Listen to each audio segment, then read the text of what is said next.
Hey guys, HDvee here and welcome to a brand new video. Today we've got quite a few things to go over for the Pokemon Scarlet and Violet DLC, new hints, theories, rumors to take a look at, a lot of stuff to break down for the Generation 9 games. So if you're excited for the video, make sure to drop a like down below. Let's try and hit 500 likes, it really helps out. Leave a comment with your thoughts on anything we cover in today's video. Subscribe if you're brand new for daily Pokemon content, ring the notification bell. With all of that out of the way though, let's get into the video and I really hope that you enjoy.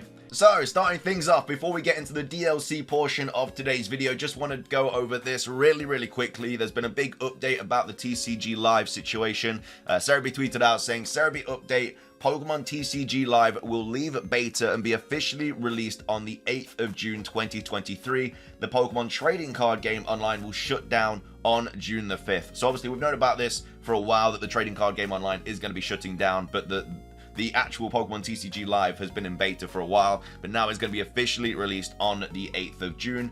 As well as that, we have a little bit more information about this to go over. So this is Pokecalos also tweeting out about it.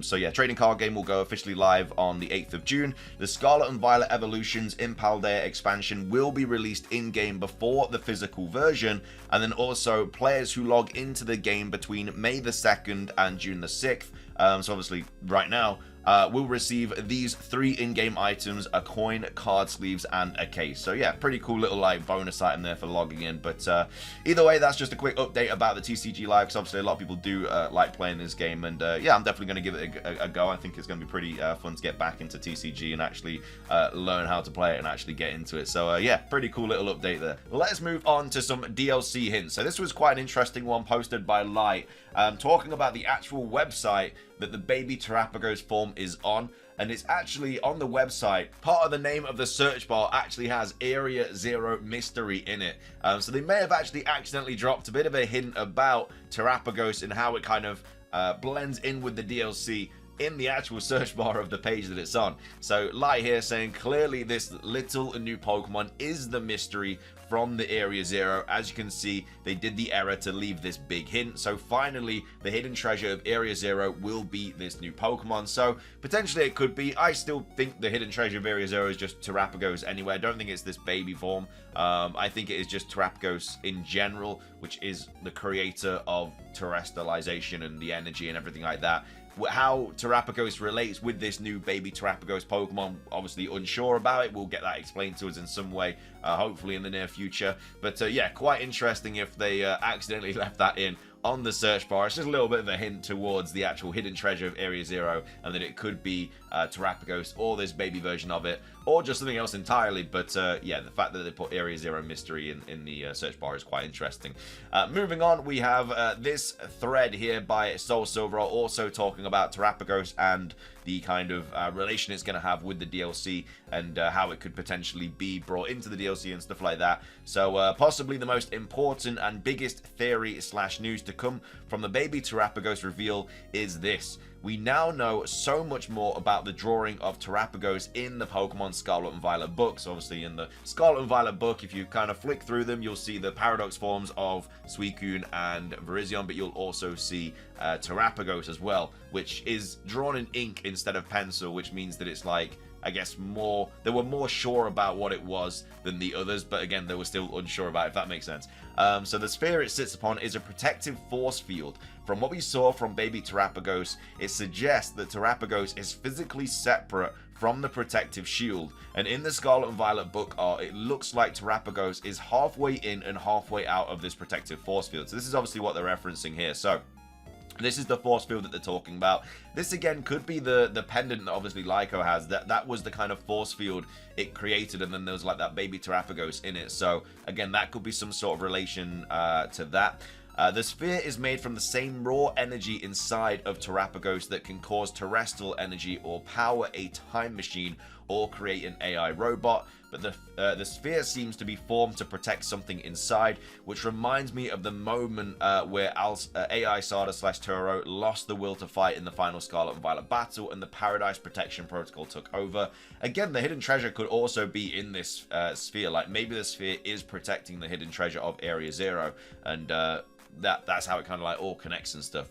With all this info established, look at the sphere in the drawing. We cannot see what is in the bottom half of it, and it's shrouded in darkness. It's hidden from us. I believe whatever is being protected inside the sphere in the depths of Area Zero is the hidden treasure of Area Zero. Yeah, so that's just, yeah, exactly what I just said. But yeah, very, very well could be. Like, I'd expect something like that. The fact that, yeah, this is kind of revealed to us in this like kind of sphere hexagonal pattern, and then we have all this just shrouded in darkness. Again, this could be like the top part of Area Zero as well, and this could be like the bottom part that we haven't been to yet, and that's where we go into the DLC, and this whole sphere is Area Zero or something. You don't know. That there's different kind of theories about it.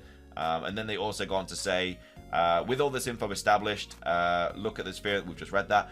Heath speaks of a guardian of Area Zero as well. He says the guardian may even be this strange, glittering kind of light. Again, Heath has dialogue in the DLC. In the data mines, we have Heath dialogue. Like, Heath is going to play some sort of role in the DLC, which is weird because he's dead, or potentially could be dead, but maybe he gets brought back. Maybe there's a flashback or something, but Heath is in some way, shape, or form.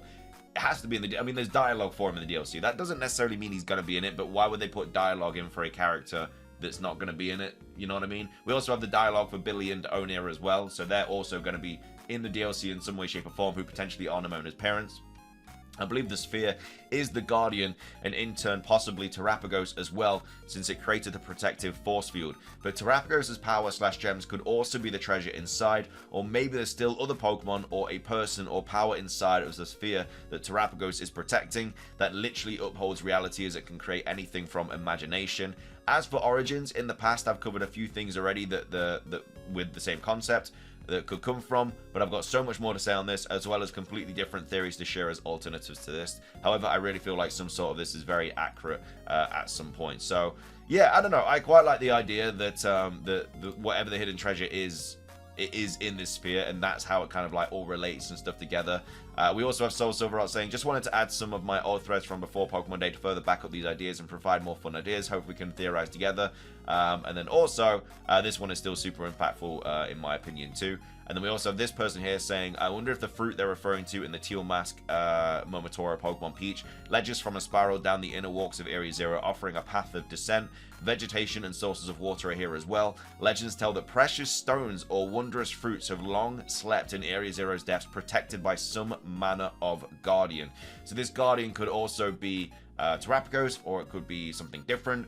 We have Soul Silver replying saying, oh, that's good. I've speculated that Herba Mystica came from Ogerpon, so it adds up to me. So yeah, there's still so many secrets about Area Zero, which is, you know, when we go back, if we go back in the DLC, I reckon there's new Paradox Pokemon, Terapagos, this Guardian-like creature. There's also that bear, not bear, the gorilla that was in the Scarlet and Violet book that doesn't have any relevance to any of the Pokemon that are in Area Zero, which again could also be another Pokemon that's in the deeper portion of Area Zero. We also have these Hisuian connections as well with Pokemon Scarlet and Violet. Again, I think this is quite far-fetched. I think this is just a bit of a coincidence. But more Hisuian connections, really good find here. So Ariadur and Baby Terapagos have both rings around their limbs, while Ardaman's tassels and the lower part of their clothes form pentagons, which Terapagos is also covered in. I truly believe there will be some kind of tangible connection to Hisui in Pokemon Scarlet and Violet DLC. So obviously, yeah, you have your rings here with Terapagos, and then obviously the rings here. And you've got these kind of hexagonal, pentagon things or whatever. Again, I think it's just a massive coincidence to me. But there still could be connections between Kitakami and Hisui, so much that I believe there'll be some tangible things related to it in the DLC. Can you imagine if Game Freak planned to have these two games connected as they were creating them side by side? Maybe a few descendants of Hisui characters will be in Kitakami, or maybe Hisuian Pokemon will be found in the wild there, or maybe there'll be talks about the clan / people at the time. Again, it would be cool if they made these connections. I think it's kind of unlikely, but at the same time, it would be cool. And then also, finishing things off, this isn't anything Pokemon related, but this was a cool find by Lutu, basically saying that turns out Game Freak was working on an unreleased non-Pokemon JRPG in 2015 that got cancelled. This was for the PlayStation as well. which is interesting because obviously when you think of Game Freak, you obviously just automatically think of Nintendo, but they have made games for other consoles in the past, and they were originally going to be making a new game for the PlayStation 4 that got cancelled. It was going to be a Gear Project game. Director was apparently Masafumi Nukiyata, according to him. So yeah, could have had another Game Freak game that got cancelled in 2015. Again, nothing related to Pokemon really at all, but yeah, thought that was just kind of interesting. That is going to be everything for today's video though. I hope you guys enjoyed. If you did, please do consider hitting the like button down below. Let's try and hit 500 likes, really helps out. Leave a comment with your thoughts on anything that we covered in today's video. Do you think these hints or anything have any kind of merit, or do you think it is all just like random stuff? And yeah, let me know your thoughts on all of it. Subscribe if you're brand new though, ring the notification bell, make sure to sign up for this if you are trying to get that Ultra Ball backpack as well. I don't think it looks that good, but again, if you collected it, then fair play, you need to get this one as well. So yeah, subscribe if you're brand new, ring the notification bell. Have a fantastic rest of your day, and until next time, peace.